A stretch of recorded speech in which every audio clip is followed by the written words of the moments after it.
Only 12.9% of respondents believe it's extremely realistic that teenagers abstain from sex until marriage. 9 out of 10 Americans believe that youth must have full truth about sexuality, about how to stay pregnancy-free, and how to protect themselves from sexually transmitted diseases. So these are very important statistics because, as you know better than I, when you're out there toiling in the fields, it can get awfully lonely. The people that are proponents, the forces that are proponents of abstinence only, are very well organized. They're very vocal.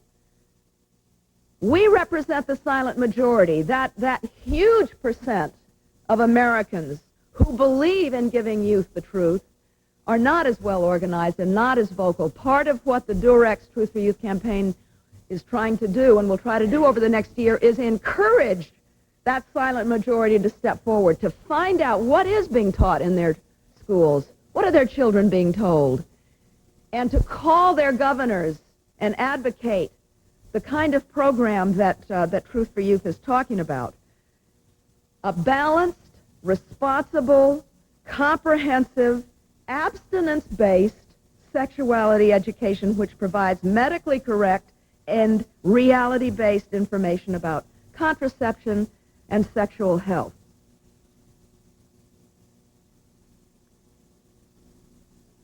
You know very well that providing this information well to children, not just the plumbing part, not just here's the fallopian tubes and here's what menstruation is and all that, and that is very important. It is amazing today how many young Americans don't know the basics about how the body works and how you get pregnant.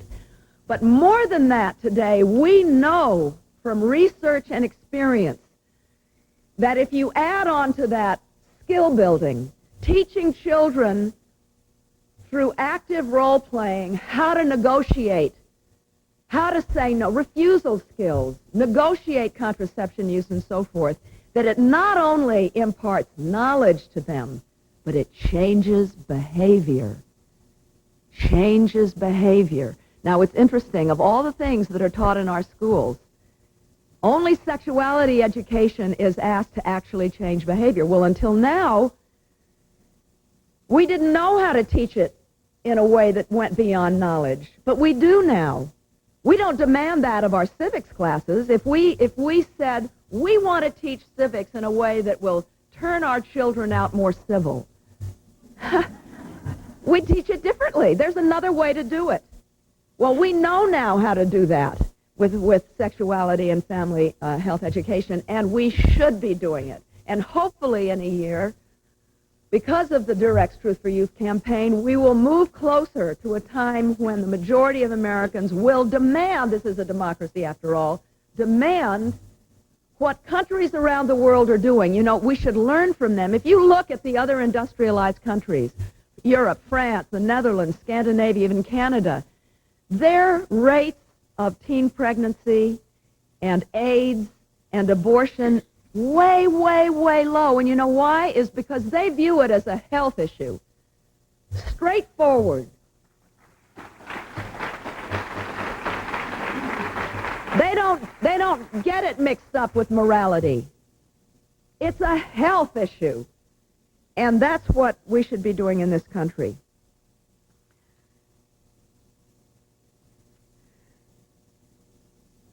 Everybody always asks me, because I've been associated with a lot of causes, why am I doing this? So I want to very briefly tell you why. Well, first, I'm a parent. I have 2 biological children, a boy and a girl, and 2 adopted children. One of them is an African-American girl, and then a stepdaughter of mine has become my daughter. And I have learned from them a lot about what I did wrong. I learned now, when I'm too old to consider having babies, although it's never too late to be a good parent, now I know how to be a parent. You know, I was a very privileged person, but when I had my kids, I had all the education and everything. I didn't know how to be a good parent. If you haven't had it, you don't know how to give it. And I didn't, I mean, my kids are great, but I was not the parent that I should be. And when I look at some of the materials that Advocates for Youth and GCAP is putting out to young parents now, I just think, oh, why didn't I know? And I think as you get older, you teach what you need to learn. And so it's become very important to me to help parents understand how important what they do is and how tragic it can be when a person 13, 14, 15 has a baby when they're just babies themselves and don't know how to be a good parent. Then next, besides that, when I lived in California, I ran a children's camp for 15 years. It was an unusual camp, and I'm not going to take the time to explain it, but I didn't realize, it was unusual in the sense that there were very, very rich kids of all races and very, very poor kids and everything in between. I learned so much, and I didn't know at the time that what it was preparing me for was what I do today. I learned how much children need to be held. And I'm talking both about the itty-bitties and the 17-year-olds. We eventually opened a room at the camp called the Hugging Room because so many of them needed to be embraced, held in a non-sexual way, and rocked and be listened to by an adult that wasn't a parent or a teacher, some compassionate adult that they could go to with problems like depression, drug abuse in their family, or alcoholism, or suicide, or what's happening to my body? I have this huge urge to kiss Sally, and I mean, I don't know where it's coming from. An adult to say, good, it's good. These feelings are perfectly natural. Don't feel guilty. Doesn't mean you have to act on them, though. You know, these kinds of things. I also learned about abuse. 1 out of every 4 girls over the years in our camp had been abused. And I saw firsthand what it does to a young woman. And again, I didn't know how I was going to use all this, but I carried it in my heart. And then I married Ted. And Ted had just started a foundation. It's an environmental/population-focused foundation. And population, I said, it's like a lot of environmentalists. I hadn't really focused on the population part of it. But of course, it made a lot of sense. If there are too many people trying to support themselves on finite resources of our planet, there's going to be a problem. So I started studying the issue and studying population growth and family planning and all that. And I guess at the time I sort of thought, like a lot of people do, well, if you want to reduce population growth, all you have to do is get out more condoms. Now that is very important. Durex. I understand. I understand how important it is. But I was made the Goodwill Ambassador to the UNFPA, and I was asked to make a speech in Cairo. I like to do things like that because it forces me to study. So I started reading a lot about from the women who were over there, 500 women from around the world who were in the fields working hands-on with the women who had 12 kids and so forth, dealing with this issue directly. They were the ones that were represented at the conference. For the first time in UN history, they were the ones that helped develop the plan of action. And no small thanks to Tim Wirth, by the way, who led the U.S. delegation, and Bella Abzug.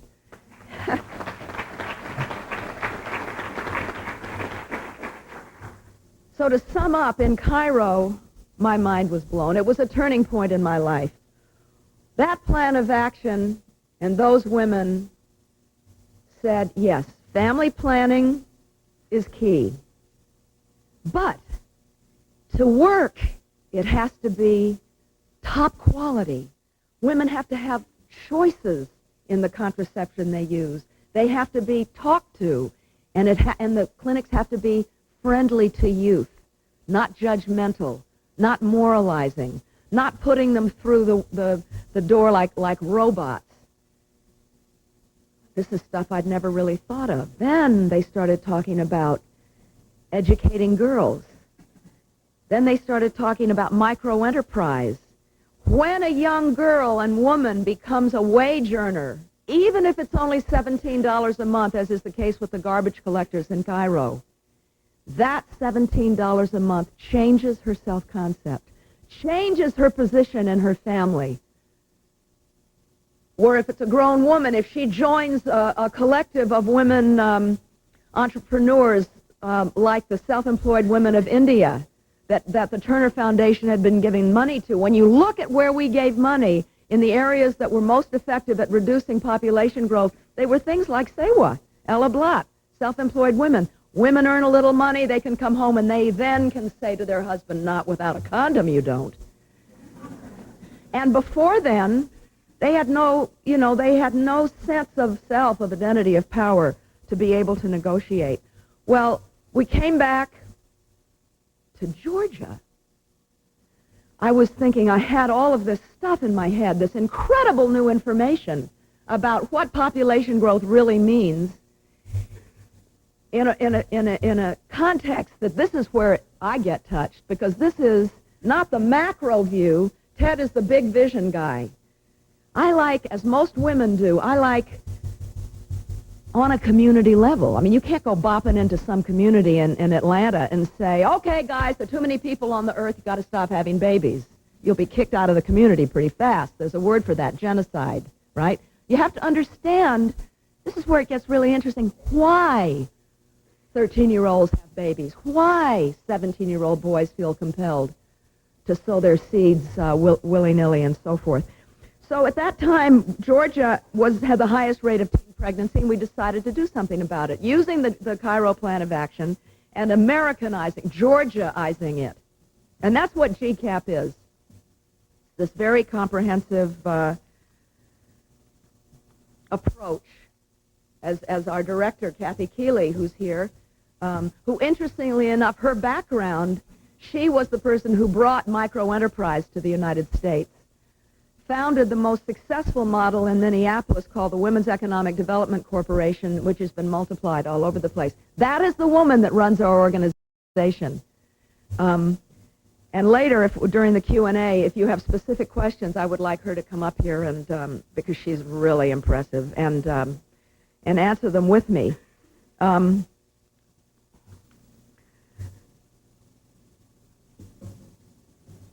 Let's say we work on 10 things with GCAP. One of them is below the waist, and the rest are all above the waist issues. So let's start with below the waist. We commissioned a study to find out, what does a clinic need to do to be optimally teen-friendly? And we have taken the results of that study, which, by the way, is available to anyone who wants it, and I can tell you how to do that later. And we've turned it into a curriculum, and we're partnering with the Durex company to train clinic staffs around Georgia in how to make their clinic teen-friendly. Let me just give you one example of what that means. You know,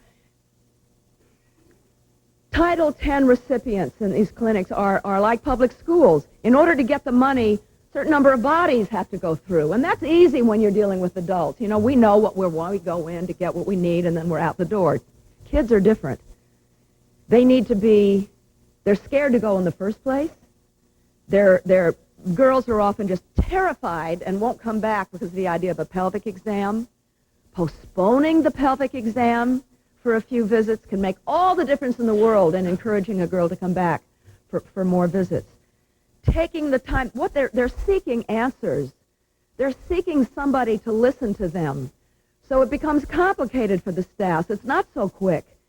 You have to listen with compassion and information. And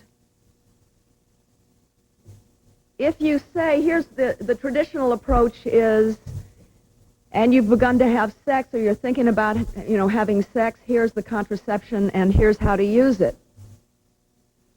Another approach, which is shown to be more successful, is taking the time to say, tell me about this relationship that you're having.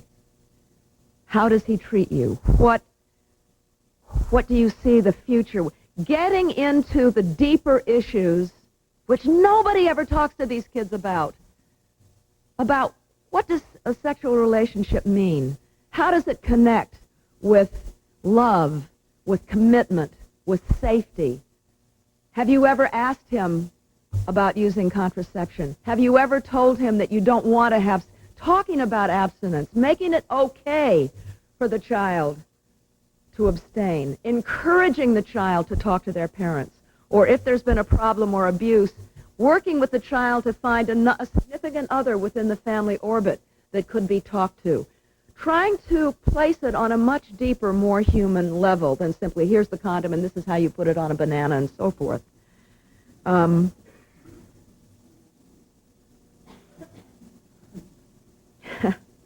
GCAP, we deal with a lot of different issues. Training is one of the things that we do. Training of parents, for example.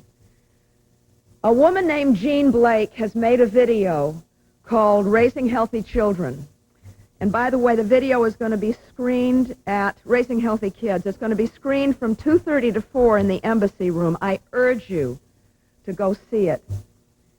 This is a video that shows parents how to talk about sexual health with their children. There's two videos, one from 0 to 7 and one from 7 to 17.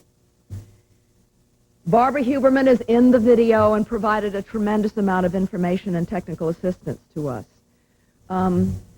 We have been showing this all over Georgia in churches, Episcopal churches, Baptist churches, all kinds of communities.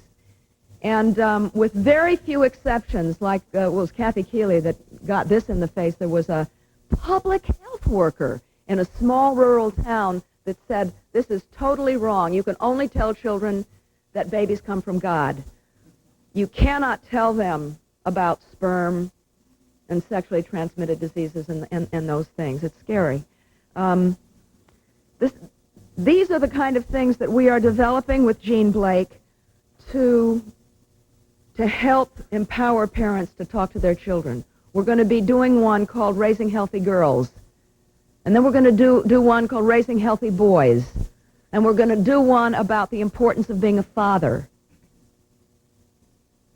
We also, and the training, we were asked by the welfare department in Georgia to train the REM workers, the right from the start Medicaid workers, to get into prevention. We train service providers. As I said before, we're training clinic staffs there. We also do advocacy. You know, very often service providers, citizens, people like yourselves tend to view advocacy and politics as consumers. Yuck! I'll consume it when I have to, but I really don't want to get into that. It's nasty. Well, we're trying to say, in a democracy, you have to get into it. The other side that is trying to deprive our children of the information they need is very, very well organized. In many areas, they're taking over school boards. They're taking over PTAs. Just about every meeting that Kathy Keeley goes to, they're representatives of the religious right sitting in the front row. We need our people to be there, too. They represent the majority. We need for them to stand up and feel encouraged and empowered, which right now they don't. They're scared. They feel outnumbered. Wrong. So we are building a network around the state of people who will stand up and pull together their communities on behalf of youth. We are doing voter education. We are doing Get Out the Vote. We have a lobbyist. We're getting right down into it because the other side has been there already. And there's a lot of people in every legislature in the country who believe what we believe but are scared to say so because they feel they'll be thrown out of office. We have to give them support. We have to awaken the silent majority. I never thought I'd say that. I used to be the other side, but that's what we have to do. We know that if you take an individual child and teach him or her what they need to know and mentor them and so forth, and then send them back into a community that is dysfunctional, unsafe, the work is not going to lead to very much.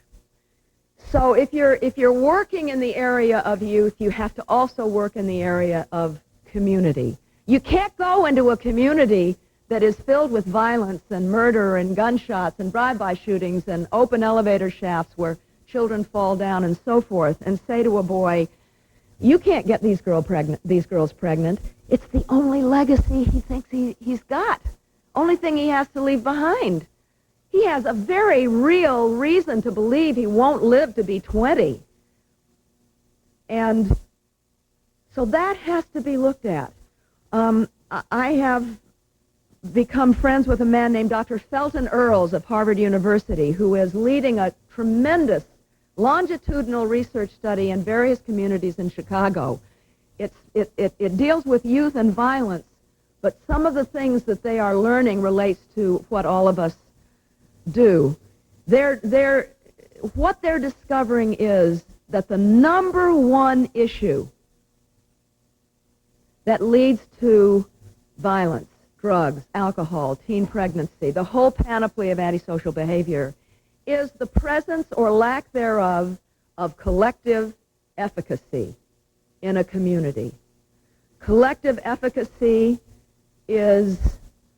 means a community that are responsible to each other, a community that help each other out, a community that know each other.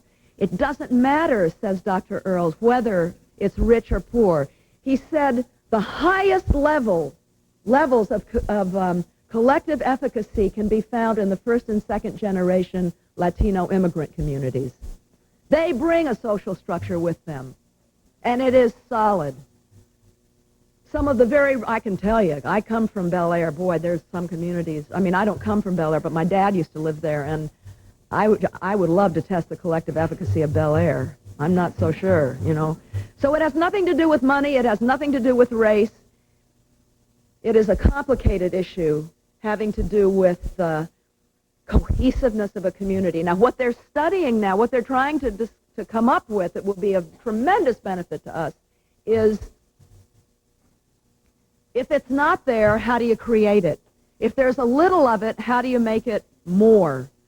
How do you evaluate it? How do you evaluate your work in relation to creating collective efficacy? In our communities, there are some communities that we've chosen of great variety. Urban, African American, rural, 100% white, working poor. Different communities in Georgia that we're calling our campaign communities, and we're working real deep in those communities. And what that means is we have spent 3 years identifying best practices. What are the programs that are most effective at reducing teen pregnancy? And if they're effective at that, they're also good at reducing all the other antisocial behaviors. Some of them work for different risk levels, different ages, and so forth. We don't do programs. We find other organizations to run the programs. We train them, we give them technical assistance, we help them fundraise. One of the programs, for example, is the Teen Outreach Program, started by the Junior League. It's now run and trained out of Texas. And it's very basic. It is getting children together for an hour every week in school or after school to talk. It's a curriculum, but it's not didactic. It's facilitated by an adult. And it's a big thing. Kids want to be part of it, and in order to be part of it, they have to agree to do at least 1 hour of community service. And that's the deal. What has been shown is that when young, underprivileged children become caregivers instead of just care receivers, it changes everything about them, their self-concept, their view of the future, and so forth. Most of the kids love being asked to do community service, but they don't volunteer it unless asked. And that's one of the things we're doing. Mentoring. What we did was, and this is how an organization can be a catalyst, we did some research and we decided that Big Brothers Big Sisters had the best mentoring program because it was one-on-one, the mentors were well-trained, and they were well-supervised. But we discovered that there were a few problems.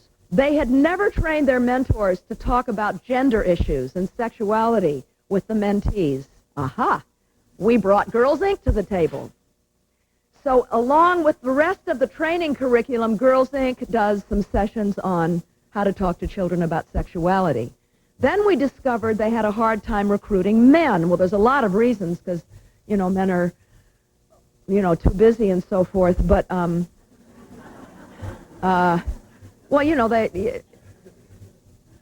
there's a lot of reasons why it's harder to get men. But they weren't going into the community. They weren't going to those restaurants where you can get all you can eat for $3. Where there are men who know where from these mentees come, who know how to talk to them. But again, nobody's ever asked them to be mentors, and they think, oh, I'm going to have to go uptown to this sterile building to be trained. Yuck. So we're doing training in the community, in those restaurants. Then we discovered that Big Brothers Big Sisters had a problem with the women, the mothers.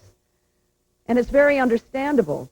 There were a lot of women that wanted to be mentors, but you have a family headed by a single woman. Well, what's the matter with me? I'm not a good mother? I don't want some woman coming in and mentoring my... Well, again, Girls Inc. Became helpful because they have a program for mothers. If you involve the mothers, and you also teach the mothers what the mentoring program is so that when the mentor-mentee relationship ends, the mother can take over, then you've got the mothers on your side. So this is an example of how we bring organizations together so that the sum is greater than their parts. I don't know how I'm doing with time. I just could talk and talk about all this. Let me say, and there's another type of thing. We're having a hard time in Georgia with the banks. You go, and it's not true in every state, but in Georgia for reasons I won't go into because I don't understand them. It's hard to convince the banks to lend very small amounts of money to poor and welfare women. As Kathy Keeley's moving up here, she knows this stuff. She invented it. Did you want to say something? I have 5 minutes. Okay. So we're working to create a revolving loan fund, the United Way, Small Business Associates and things like that, association, to create a loan fund so that with our training, micro-enterprise programs can begin around the state. It's not the answer to poverty. It's one piece of a pie to address the issue of poverty. Now people say, well, you're adolescent pregnancy prevention. Why are you talking about women going to work? If one person in the family orbit starts to go to work, it breaks the cycle. Children see, whoa, Mom can do it. Maybe I can do it too. Maybe there is a future for me. And, Marian Wright Edelman said it, hope is the best contraceptive.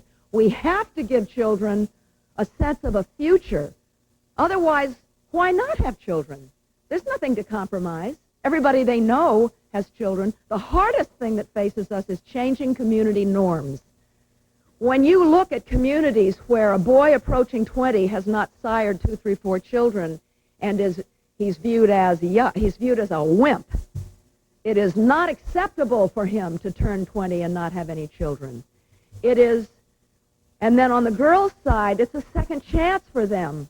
Start life over with something that belongs to me, and I will do better than what was done for me. I mean, there's such deep and understandable reasons why children do this. We have to get in there and not say you're wrong, you're bad, but change the context within which they are looking for children to solve their identity problems. And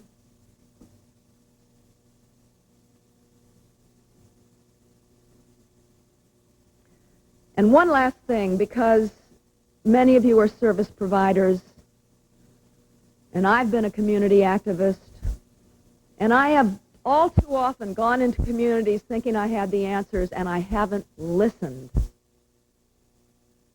And I'm old enough now and have had just enough experience to realize listening and really hearing what the people you serve are saying is the key to success.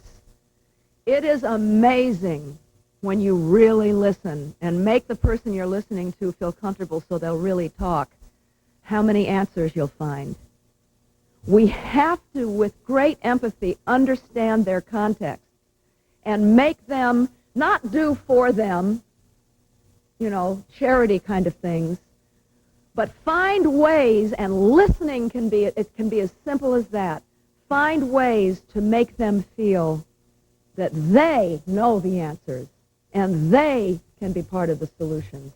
Empowerment, I mean, people say, oh, that's such a overused word. I don't know why. I mean, that's what we're talking about. You know, Band-Aids are not going to do it. Safety nets are not going to do it. You can get tangled up in safety nets. We need ladders and trampolines to pull people up so that people can pull themselves up. And it matters to every one of us. It doesn't matter if you're privileged and rich. How your child grows up, if your child becomes a doctor rather than a drug pusher, matters a lot to the future that my child is going to grow up into. We have to help Americans understand we are all in this together. If we continue to be a country with a growing rift between haves and have-nots, you know, like Brazil, we're not going to be a stable, viable country for very long, and the children are the answers. Thank you very much.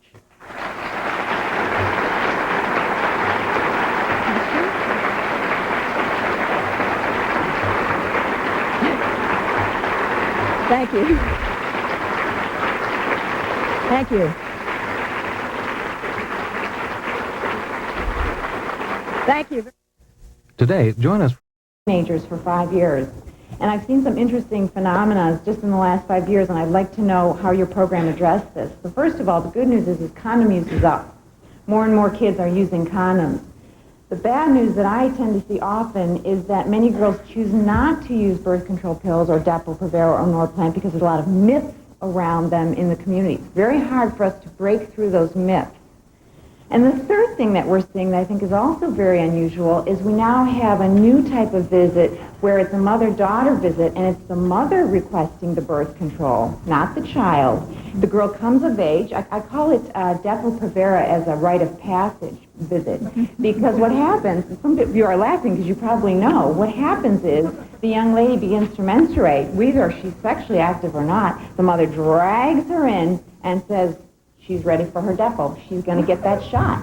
And the girl's looking at me dumbfounded, like, what shot? What is everyone talking about? So I throw this out to you just to let you know what I'm seeing in the inner city youth of Cleveland, Ohio, and if you're seeing that and how you address that. We are very much seeing that. We're doing 3 things. One of them is this training for teen-friendly clinics, or the staff. We're going to train 200 clinic staff members. And we're going to put together a videotape and training manual that we're going to distribute nationally, I hope with Advocates for Youth, so that clinic members can do the kind of counseling needed. Second, we're designing a model clinic that will have parent groups to try and get to the parents before, because we see that, you know, instant, no matter what, I'm not going to let my daughter get pregnant kind of thing. And we're doing that. And then this comprehensive sex ed, the PSI program, postponing sexual involvement, that goes into the schools and deals with peer pressure and tries to educate the kids. Those are our 3 strategies to see if we can make a difference. We are just Raising Healthy Kids tape. We are going to train 20,000 parents in the state of Georgia next year. We have a big campaign planned to try and get the information, and we're going to do it in all the churches that we can get into, because in our city, in Atlanta, that's where most African Americans are going on a regular basis, Wednesday nights, Saturday mornings, Sunday. And we have a lot of support to do that. So we're trying, I mean, we see it, and we're trying to figure out how to train clinic members to counsel differently rather than just give the shots, parents to know more, and then have a model clinic that other people can visit and see and say, okay, I could do that. Go away. Thank you very much. I know you never shied away from controversy, and you broke a few taboos today by talking about forbidden topics like condoms and hugging. But I'm just interested to know, because I didn't hear it, how your Georgia program integrates and deals with gay and lesbian youth issues. I'm in Georgia, and we've done a lot of focus groups on that topic. And what we're doing is working in specific communities with, I think the organization is called Pride. It's a support group for parents. And then we're working with schools that will let us in to do, in high school, gay and lesbian clubs. It's inside Atlanta, outside the city, we can't do anything in the state of Georgia. It is just a taboo subject to raise. You will see a couple of sentences in this Raising Healthy Kids tape, and we are trying to raise discussion in the parents groups. We think it has to come up through the community as opposed to top down, so that it feels like a natural conversation rather one that is forced on people is the only way I can describe it. We've really put a lot of thought into this because Georgia's a very tough place to talk about this. I'll trade you.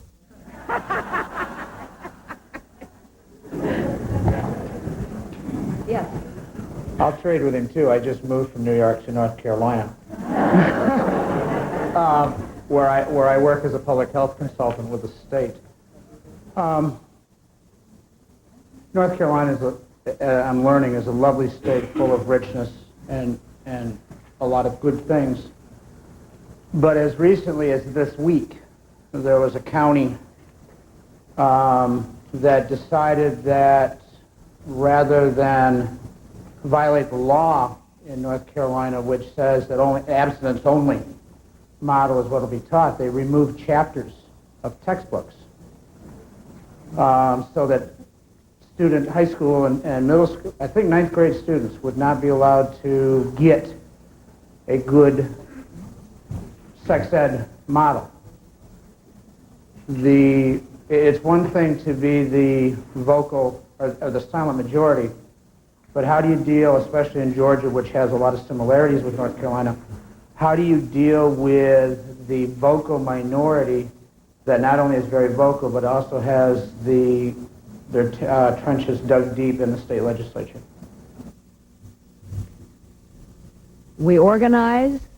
We make sure that as many people as possible are registered to vote, are educated on the issues. What we found, I should really let Kathy do this. We've done focus groups around the state, and why don't you talk a bit about this? The focus groups have, in the beginning, it's very wary and paranoid about what we represent. It takes about an hour talking with the people, and then they end up, yeah, I understand that. I do. I support that. So it's taking the time to talk to the people at the local level to understand why it's important to not take out the chapters, why it's important to give. That's what the Durex Truth to Youth campaign is all about. It takes time at the local level, though, to overcome the fear and paranoia. People, we should extend an invitation to them to come to North Carolina and take a look at how they can help us there then. Part of our strategy in Georgia out of the focus groups, what we learned was this very strong support for comprehensive sex ed. We were in 10 communities, hundreds of adults. I mean, we did a market research firm, so we did it the straight traditional way. Why we're training 20,000 adults is we think out of that, we will get several hundred that will go to their school board. So we have this kind of campaign, which is an educated one, but on the back door, we're building a network that's going to be unbelievable in the state to take on these issues, because our school boards across the state are doing the same thing. They are knocking out all of this. They're removing chapters. We've got a couple communities we work in where they'll do baby showers, but they won't teach sex ed in the middle schools. I mean, so we see this over and over. One of our keys, frankly, is we talk about abstinence-based comprehensive sex ed. Parents hear that word abstinence first and the word comprehensive. Those two words have to go together, and they go, aha, I get it. That's good. I support that. And in the parents groups, we've done pilots. We always get 3 or 4 parents who say, I'm calling the principal tomorrow to find out what they're teaching in my school. I need to know more. And I know that it's really hard when you're out there in the trenches, and that's why these polls and these facts are so important, because they keep coming back to you with the facts that you are part of a majority. We just need to embolden, our majority. You know, Ralph Reed has moved to Atlanta, okay? His goal is to take over the school boards in the state. Jay, not to monopolize. No, I just want to ask one more thing. You are monopolizing. GCAPs? What? You were going to give us GCAPs. Oh, yeah. That's okay, what shall I give, the phone number? Yeah. 404 524-2277. If you, for example, want the study that was done on how to make clinics teen-friendly. Yes. I am working with a teen health and education center in New Jersey, and I have two questions for you. I appreciate what you're both bringing, both a global picture and a local community effort that's reaching a statewide initiative, and I think that's what all of us are trying to build because we realize the effectiveness of it. Two things. The World Health Organization is putting together guidelines for user-friendly teen health clinics, and I think that's probably a result of the growing incidence of what we're seeing in New Jersey as throwaway babies, that teenagers are throwing their babies away. And I'm wondering if you're working with them, because we don't need to be doing different efforts, and I think probably the two of you, I hope you're working together to come up with some guidelines for all of us. The second thing is, in GCAP, I wonder if you can just comment on what you're doing to give messages to educators and clinicians about including males and responsibility in the issues around date rape, that we're all focusing on girls and changing their behavior, but we're not really looking at boys.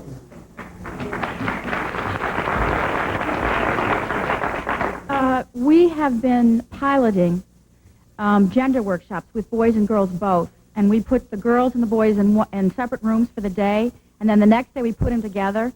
And the most effective technique that is just unbelievable, changes the dynamics of these kids, is to have the girls write down all the questions they've always wanted to ask the other sex, and the boys write down all the questions they want to ask the other sex, and then they have a dialogue with each other, and they take on date rape. The girls will role model how to pick up a girl in a mall the right way instead of the way boys do it now. The boys will role model hearing that a girl's with another guy and how it makes them angry. Date rape comes up in that conversation through that, and then we intervene with information with the girls and the boys, and then we put them back separate with these adult role models to talk about what it is to be a man and what it is to be female. And so we've been working on this. We've had several hundred kids go through it, and we're trying to figure out, if you will, a prototype that we can take and get into the schools across the state. That's for now. Strong male adults working with your programs? Arm in arm. Absolutely. Yeah. We talk about boys all the time, and that's why you heard with the videotape, we're going to start with a girls' tape, the next one is a boys'. I mean, we see it as a very dual, and that's why we're doing gender workshops, boys and girls together, as opposed to just girls. I've been given the signal that we have to end now. Thank you for being such a good audience, and good luck on the rest of your convention.